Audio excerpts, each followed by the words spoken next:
श्री गणेशाय नमः। हरि ओम तत्सत्। ओम नमो भगवते वासुदेवाय। श्रीमद् भागवत महापुराण तृतीय स्कंद प्रथमोध्याय। विदुर और उद्धव की भेंट। श्री सुखदेव जी ने कहा, परीक्षित, जो बात तुमने पूछी है वही पूर्व काल में अपने सुख समृद्धि से घर को छोड़कर वन में गए हुए विदुर जी ने भगवान मैत्रेय जी से पूछी थी। जब सर्वेश्वर भगवान श्री कृष्ण पांडवों के दूत बनकर गए थे, तब वे दुर्योधन के महलों को छोड़कर उसी विदुर जी के घर में अपना ही समझकर बिना बुलाए चले गए थे। राजा परीक्षित ने पूछा, प्रभु, यह तो बतलाइए कि भगवान मैत्रेय के साथ विदुर जी का समागम कहाँ और किस प्रकार हुआ। पवित्रात्मा विदुर ने महात्मा मैत्रेय जी से कोई साधारण प्रश्न नहीं किया होगा, क्योंकि उसे तो मैत्रेय जी जैसे साधु शिरोमणि ने अभिनंदन पूर्वक उत्तर देकर महिमान्वित किया था। सूत जी कहते हैं, सर्वज्ञ सुखदेव जी ने राजा परीक्षित से इस प्रकार पूछने पर अति प्रसन्न होकर कहा, सुनो। श्री सुखदेव जी कहने लगे, परीक्षित, यह उन दिनों की बात है जब अंधे राजा धृतराष्ट्र ने अन्यायपूर्वक अपने दुष्ट पुत्रों का पालन पोषण करते हुए अपने छोटे भाई पांडु के अनाथ बच्चों को लाक्षा भवन में भेजकर आग लगवा दी। जब इनकी पुत्रवधू और महाराज युधिष्ठिर की पटरानी द्रौपदी के केश दुशासन ने भरी सभा में खींचे, उस समय द्रौपदी की आंखों से आंसुओं की धारा बह चली और उस प्रवाह से उसके वक्ष स्तन पर लगा हुआ केसर भी बह चला। किंतु धृतराष्ट्र ने अपने पुत्र को उस कुकर्म से नहीं रोका। दुर्योधन ने सत्यपरायण और भोले भाले युधिष्ठिर का राज्य जुए में अन्याय से जीत लिया और उन्हें वन में निकाल दिया। किंतु वन से लौटने पर प्रतिज्ञानुसार जब उन्होंने अपना न्यायोचित पैतृक भाग मांगा, तब भी मोहवश उन्होंने उन अजात शत्रु युधिष्ठिर को उनका हिस्सा नहीं दिया। महाराज युधिष्ठिर ने जब भेजने पर जगत गुरु भगवान श्री कृष्ण के कौरवों की सभा में हित भरे सुमधुर वचन कहे, जो भीष्मादि सज्जनों को अमृत से लगे, परंतु कुरुराज उनके कथन को कुछ भी आदर नहीं दिया। उनके तो सारे पुण्य नष्ट हो चुके थे। फिर जब सभा के लिए विदुर जी को बुलाया गया, तब मंत्रियों में श्रेष्ठ विदुर जी ने राज्य भवन में जाकर बड़े भाई धृतराष्ट्र के पूछने पर उन्हें यह सम्मति दी, जिसे नीति शास्त्र के जानने वाले पुरुष विदुर नीति कहते हैं। उन्होंने कहा, महाराज, आप अजात शत्रु महात्मा युधिष्ठिर को उसका हिस्सा दे दीजिए। वे आपके न सहने योग्य अपराध को भी सह रहे हैं। भीम रूप काले नाग से तो आप भी बहुत डरते हैं। देखिए, वह अपने छोटे भाइयों के सहित बदला लेने के लिए बड़े क्रोध से फुफकारे मार रहा है। आपको पता नहीं, भगवान श्री कृष्ण ने पांडवों को अपना लिया है। वे यदुवीरों के आराध्य देव इस समय अपनी राजधानी द्वारकापुरी में विराजमान हैं। उन्होंने पृथ्वी के सभी बड़े बड़े राजाओं को अपने अधीन कर लिया है तथा ब्राह्मण और देवता भी उन्हीं के पक्ष में हैं।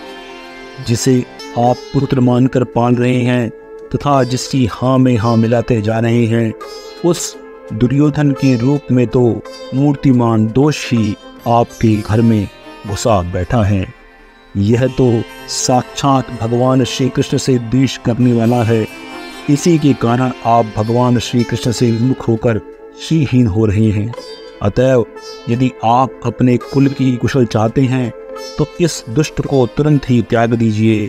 विदुर जी का ऐसा सुंदर स्वभाव था कि साधुजन भी उसे प्राप्त करने की इच्छा करते थे, किंतु उनकी यह बात सुनते ही कर्ण, दुशासन और शकुनी के सहित दुर्योधन के होंठ अत्यंत क्रोध से फड़कने लगे और उसने उनका तिरस्कार करते हुए कहा, अरे इस कुटिल दासी पुत्र को यहाँ किसने बुलाया है? यह जिनके टुकड़े खा खा कर जीता है, उन्हीं के प्रतिकूल होकर शत्रु का काम करना चाहता है। इसके प्राण तो मत लो, परंतु इसे हमारे नगर से तुरंत बाहर निकाल दो। भाई के सामने ही कानों में बाण के समान लगने वाले इन अत्यंत कठोर वचनों से मर्माहत होकर भी विदुर जी ने कुछ बुरा न माना और भगवान की माया को प्रबल समझकर अपना धनुष राजद्वार पर रखे वे हस्तिनापुर से चले गए।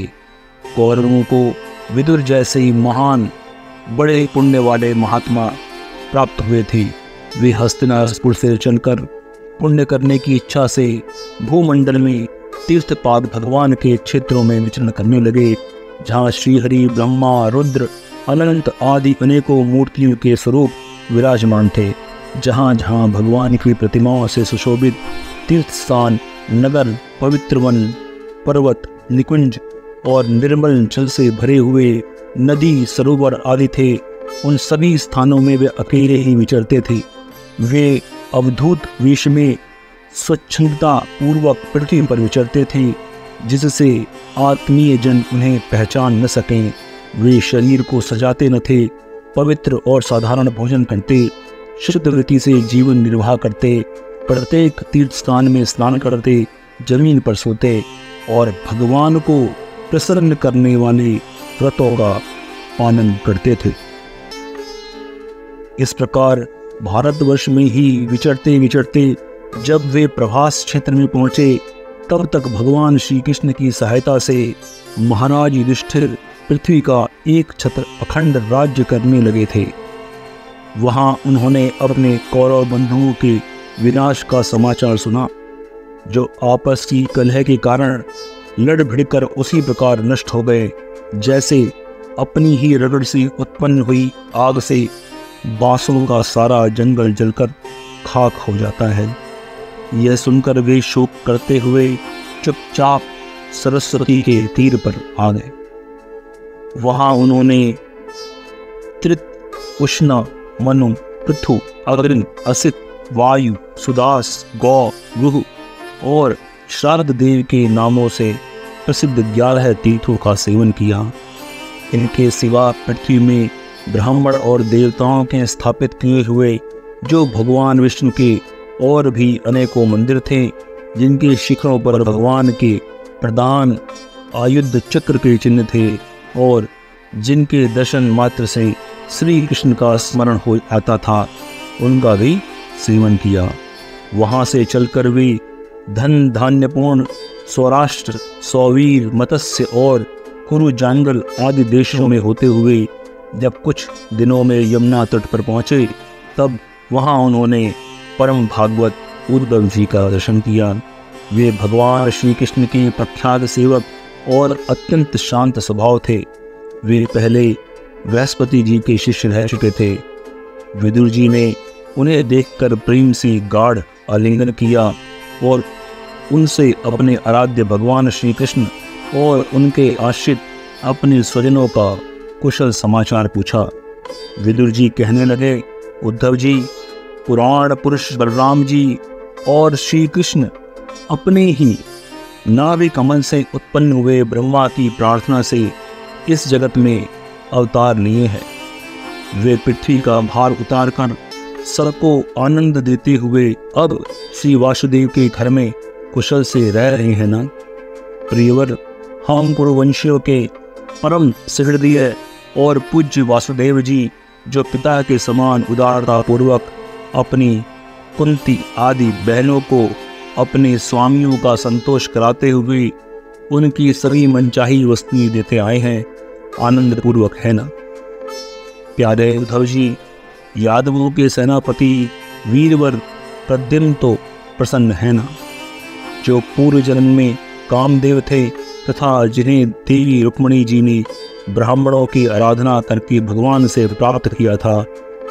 सात्वत, वृष्णि, भोज और दशार्हवंशी यादवों के अधिपति महाराज उग्रसेन तो सुख से हैं न, जिन्होंने राज्य पाने की आशा का सर्वथा परित्याग कर दिया था, किंतु कमल नयन भगवान श्री कृष्ण ने जिन्हें फिर से राज सिंहासन पर बैठाया, सौम्य अपने पिता श्री कृष्ण के समान समस्त रथियों में अग्रगण्य श्री कृष्ण तनय सांब सकुशल तो है ना।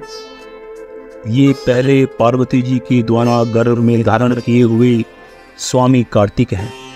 अनेकों व्रत करके जाम्बवती ने इन्हें जन्म दिया था, जिन्होंने अर्जुन से रहस्ययुक्त धनुर्विद्या की शिक्षा पाई है। वे सात्विकी तो कुशल पूर्वक हैं। हे भगवान श्री कृष्ण की सेवा से अनायास ही भगवतजनों की उस महान स्थिति पर पहुंच गए हैं जो बड़े बड़े योगियों को भी दुर्लभ है।